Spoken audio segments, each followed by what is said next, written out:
அடியேனின் உற்சவமூர்த்தி, தங்களை சில நாட்களாக காணப்பெறாத அடியேன் இங்கு வந்து உங்களை தரிசனம் பெற வேண்டும் என்று வந்தேன் சுவாமி.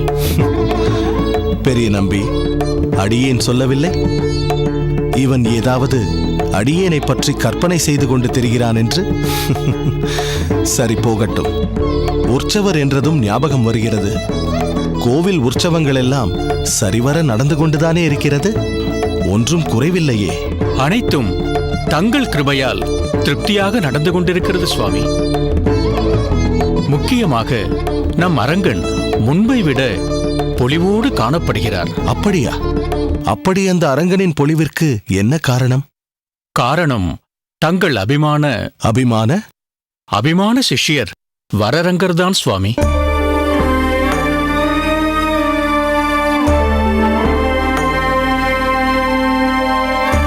நீ என்ன சொல்கிறாய்? ஆம் சுவாமி, வரரங்கர் பாசுரங்களை இசைக்கும் பாங்கும் அதற்கேற்ப அப்பாசுரத்தின் பொருள் விளங்கும்படி அபிநயித்து அவர் ஆடும் நளினமும் பார்ப்போரை பரவசத்தில் ஆழ்த்துகிறது. ஆஹா, கேட்பதற்கே ஆனந்தமாக இருக்கிறது.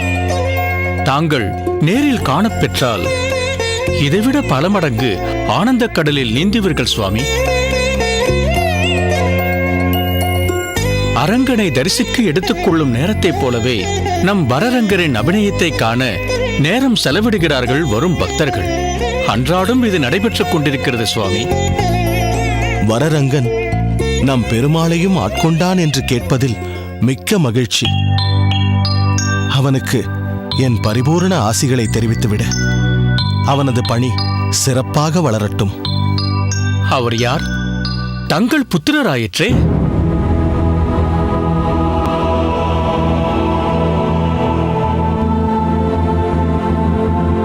தங்களைப் போல் பெரும் சிறப்பு பெறுவார் என்பதில் எல்லளவும் சந்தேகமில்லை. தெய்வவாரி, புத்திரன் என்றெல்லாம் அழுத்தம் கொடுத்து பேசாதே.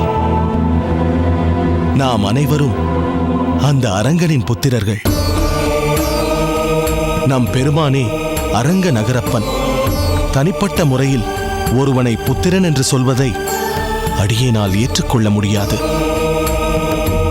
அனைவரும் ஓர் குலம்.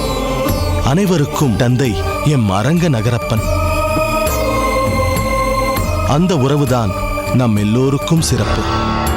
மற்ற பாகுபாடு வேண்டாம். அதுதான் என் கனவும் கூட.